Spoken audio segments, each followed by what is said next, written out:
काल देशाचे पंतप्रधान नरेंद्र मोदी यांनी काल पाकिस्तानला खडसावलाय, कडक शब्दात सुनावलाय, रक्त आणि पाणी सोबत होऊ शकत नाही अशा शब्दात सुनावलेला आहे आणि यानंतर आतंकवादी कारवाया ह्या ज्या आहे सहन केल्या जाणार। माननीय पंतप्रधान मोदीजींनी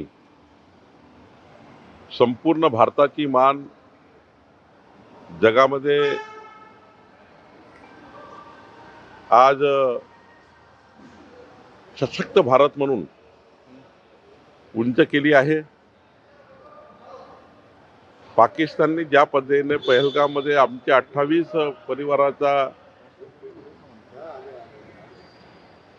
परिवाराला अमानुषपणे त्यांची हत्या केली, धर्म विचारून हत्या केली। माननीय मोदीजींनी पाकिस्तानच्या त्या नक्षलवाद्यांना त्यांच्या घरात जाऊन मारलं, घरात घुसून बदला घेतला।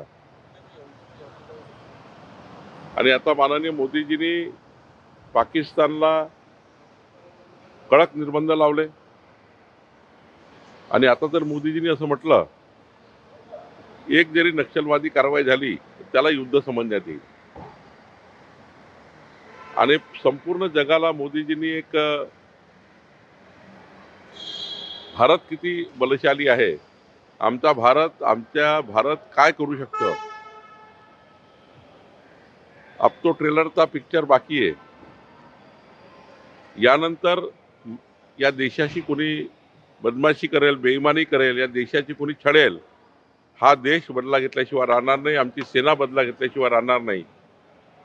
खरं तर मोदीजींनी ज्या पद्धतीनं देशाला वाचवण्याकरता, देशाच्या नागरिकांना वाचवण्याकरता जी भूमिका घेतली ती अत्यंत महत्त्वाची आहे। मला असं वाटतं की मोदीजींनी काल देशाला संबोधित करताना 140 कोटी भारतीयांचा प्रचंड मजबूत पाठबळ जे त्यांना मिळालं आहे या पाकिस्तानच्या विरुद्ध, त्याबद्दल त्यांनी जनतेची कृतज्ञता व्यक्त केली। आणि असाच भारत देश 2047चा विकसित भारत म्हणून पुढे येईल असं मोदींनी सांगितलं। सर, हिंदी में बताइए, कल प्रधानमंत्री नरेंद्र मोदी को संबोधित किया था, उसके बारे में। माननीय प्रधानमंत्री मोदी जी ने कल हमारा देश विश्व में जिस प्रकार से प्रगति कर रहा है, जिस प्रकार से हमारे देश की ताकत डिफेंस में बढ़ी है, हम देश का संरक्षण खुद कर सकते हैं और हमारे देश के साथ किसी ने छेड़छाड़ किया उसे घर में जाकर घुस के मारने की ताकत मोदी जी ने निर्माण की है, हमारी सेना ने निर्माण की है।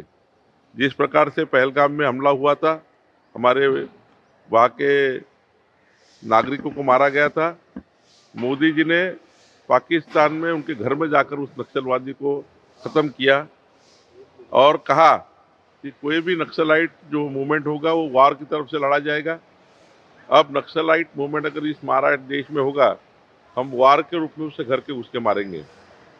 साथ साथ में मोदी जी ने जिस प्रकार से हमारी सेना ने प्रदर्शन किया, मोदी जी ने जिस प्रकार से सेना को खुली छूट दी, आज हमारी सेना ने हमारे पूरे देश का जो सम्मान है पूरे विश्व में ऊंची जगह पर लेकर गए। आज पूरा विश्व जान रहा है कि भारत मजबूत हो गया है, भारत घुस के मार सकता है। भारत ने तो अभी ट्रेलर बताया, पिक्चर बाकी है।